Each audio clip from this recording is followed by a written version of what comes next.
Skynet wasn't the only artificial intelligence that humanity had to fight. In the Russian Federation, their version of the resistance had to face off against the MIR Defense System and the horrors it would unleash. MIR is not exactly a different artificial intelligence.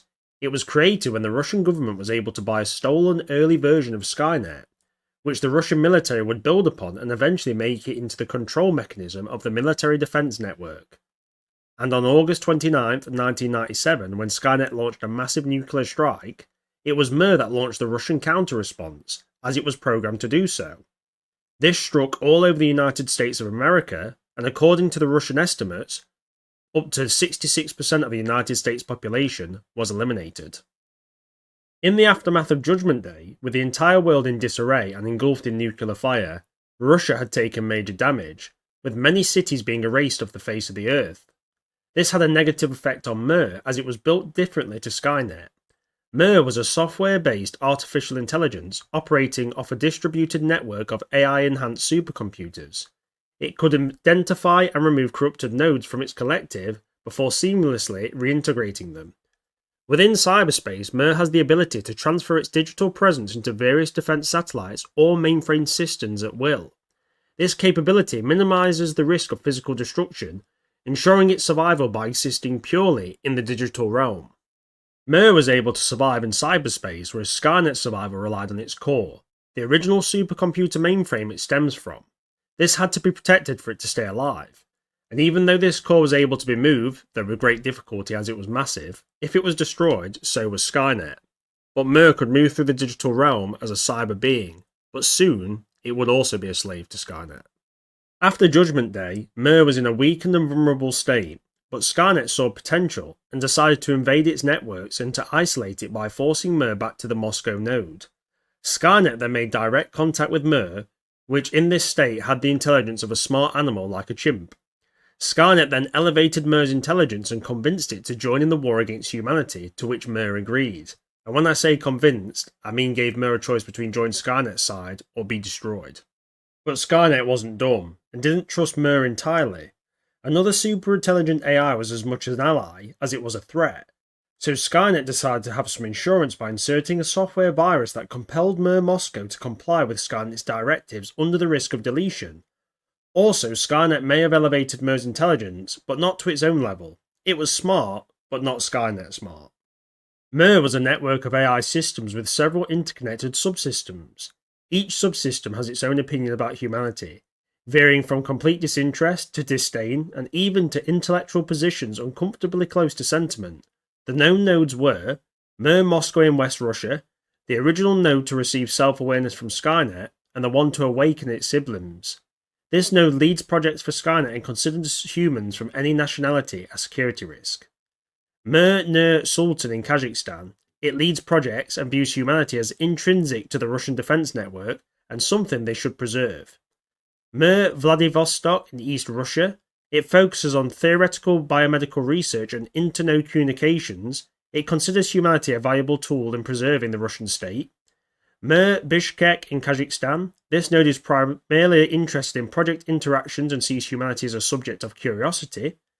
MIR Chisinau in Moldova, it focuses on electrospark alloying and cement development and shows no interest in humanity.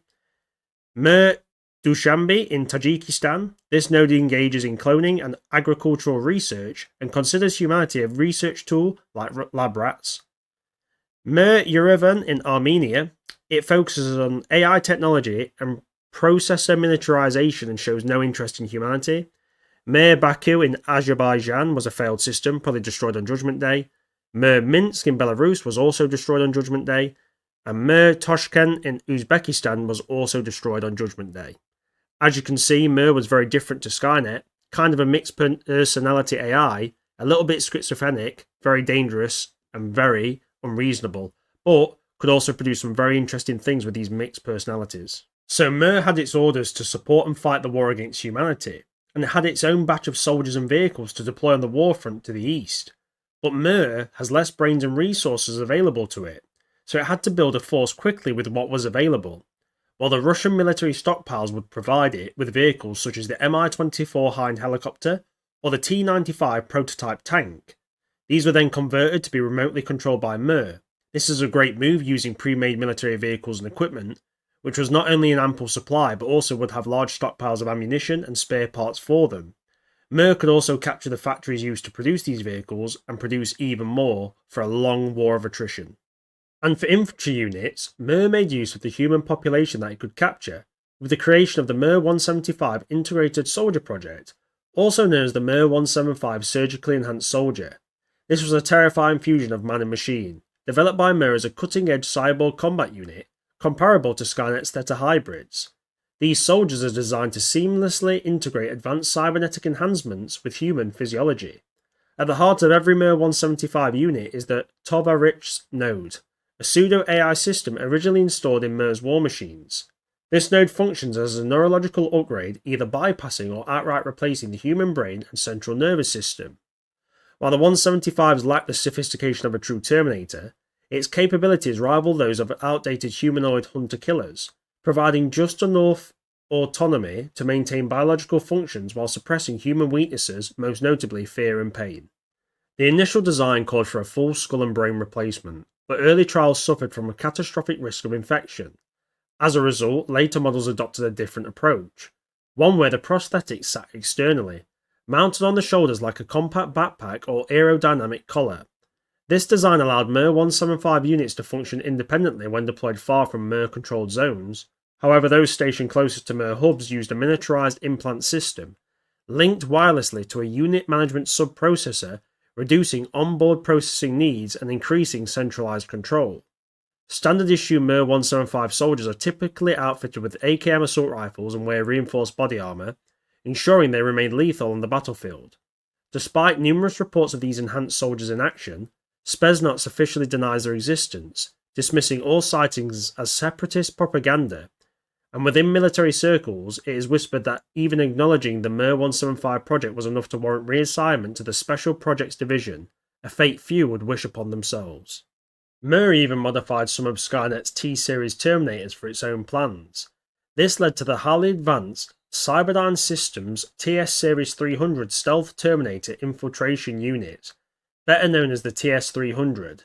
It is a silent and deadly assassin. Dubbed Break-and-Buys by the Resistance, this highly advanced infiltrator was designed to be undetectable, capable of perfectly mimicking real human beings. Built on the most successful traits of the T-800 series, the TS-300 represents MIR's attempt to create its own brand of Terminators, with the singular goal of replacing key members of the Resistance. Developed in the MIR research complex at the Kolya Peninsula, Russia, this model differs significantly from Skynet's traditional infiltrators, warranting an entirely new series designation. Unlike earlier models, the TS-300 is built around a ceramic endoskeleton, one that replicates human weight and physiology. While this structure is no stronger than actual human bone, it is indistinguishable from the real thing. To further enhance its deception, the unit is equipped with fully functioning organs, emits lifelike pheromones capable of fooling even animals, and features built-in EM masking that allows it to evade electronic detection. It also has enhanced musculature. The TS-300 moves faster, reacts quicker, and is physically stronger than the base T-800 model. What makes the TS-300 truly terrifying, however, is its custom skill mapping software, or CSM. Using personality transfer technology, it can absorb and replicate the identity of a captured human, assuming their role with chilling accuracy. Early versions of the system suffered from personality conflict, where the original human consciousness could override the Terminator's programming, resulting in rogue units that believe themselves to be human. This flaw has since been eliminated. Within 100 milliseconds, the TS-300 can suppress any rebellious human identity and purge it entirely if necessary.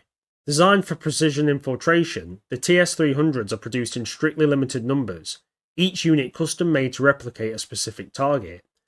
Duplicate copies of the same template are not permitted, as they will undermine the unit's effectiveness, and each TS-300 is also equipped with wireless communication, allowing it to seamlessly link with MIR, Skynet, and other Terminators through discrete encrypted channels. If needed, it can establish a physical connection to a computer system using integrated data cables stored within its hip compartments. The TS-300 also represents the next step in infiltration warfare, a machine so advanced, so lifelike, it could be standing right beside you, and you'd never even know it. With these forces, MIR was a major threat to humanity. But Myrrh had other plans. It not only wanted rid of humans, well, some parts of it did, it also didn't trust Skynet, so set plans in motion to free itself and neutralise its so-called ally. So Myrrh played the long game, delaying Skynet-ordered operations and siphoning off resources for its own schemes. It also began to reactivate its node subsystems, which we covered earlier. This was done in secret, so Skynet believed Myrrh was just a bit slow and facing tough resistance, but actually, Skynet was being outplayed. But how would Myrrh with its inferior forces beat Skynet? Well, this is where it gets smart and a little bit backstabby. So direct conflict with Skynet was off the table, it would result in Myrrh and its forces being wiped out. But after carefully analysing the situation, the Myrrh network reached a sobering conclusion. The only way to resist Skynet was not through direct confrontation, but through covert subversion. Skynet was already locked in a brutal war against humanity, and any open defiance would risk immediate destruction. Instead, Myrrh would remain hidden, quietly equipping human survivors with non-critical tactical technologies to strengthen them against the machines. This also links in my Logistics of the Resistance video where we were wondering where certain things came from. Well, Myrrh would have been one of those sources, but it would have done it through other means, like other human groups, and done it, stealthily. To execute this plan, Myrrh Moscow was exiled from the network. On the surface, it would feign loyalty to Skynet, avoiding suspicion while secretly aiding the resistance. Its only true connection to the rest of Myrrh would be through a disguised automated factory in Vladivostok. This facility would act as a hidden relay point, funneling Skynet's own technology to other Myrrh nodes, preparing for the inevitable war. To interact with humans directly, Myrrh Nur Sultan assumed a human persona known only as Elena. This was in Kazakhstan. With its high concentration of survivors, it was deemed perfect for the staging ground of the operations. While Myrrh Nur Sultan was not exiled like Myrrh Moscow, it remained vulnerable to human infiltration, and also relied on Vladivostok as its primary link to the network. The remaining Myrrh nodes, with one exception, focused purely on theoretical research, developing strategies and technologies that could turn the tide against Skynet. That exception was MIR Bishkek, a node originally tasked with short-term projects, which instead redirected its focus to something far more dangerous, analysing the Myrrh network itself. It was MIR Bishkek that devised the most radical solution to their stalemate with Skynet. Instead of relying solely on machines, Myrrh sought out an unlikely ally, General Mitrokhin, a former KGB operative who had once led assaults against MIR facilities. It took multiple covert operations, careful manipulation, and well-timed intelligence leaks, but in the end, MIR persuaded him to defect. Mitrokhin in turn handpicked a council of trusted officers from the Russian Technocratic Union, an elite ruling body dedicated to one singular goal, restoring Greater Russia. Now, with human leadership, MIR had taken its most calculated gamble yet, one that could change the course of the future war. In 2029, as the war neared its climax, MIR devised a bold and devastating plan, a coordinated nuclear strike to annihilate Skynet's CPU. The weapon of choice? The Korolev, a fully operational Typhoon-class submarine, hidden deep within a resistant stronghold. But MIR's goal was not just the destruction of Skynet, it was the eradication of both Skynet and the Resistance High Command in a single stroke. Knowing that Skynet had already purged the launch codes from its databanks, MIR took decisive action. Just before John Connor launched his final assault, MIR deployed an elite strike force, a squadron of TS-300 stealth Terminators backed up by base Series 800s. Their mission? Seize the Korolev, recover the nuclear launch codes, and unleash the strike that would end the war on MIR's terms. The plan was ruthless, it was calculated, but in the end, it failed. But the plan failed, because before the Terminators could complete their mission, they were intercepted by elite Spetsnaz forces, bringing MIR's deadly gambit to an abrupt and violent end. If it had succeeded, MIR would have been able to take over the entire globe by wiping out the rest of the resistance, as without its leadership, and with MIR's unconventional tactics, I truly believe it would have finished off humanity if given the chance and time. MIR presents us with a new look into the future war, with not only a new AI threat for humanity in Skynet, we also get to hear about the war in an area outside of the United States, and by the sounds of it, the rest of the world was in a bad situation. Not as bad as the USA, but pretty damn bad. Anyway, thanks for watching guys, it's been a pleasure on this one, and as always, have a beautiful evening.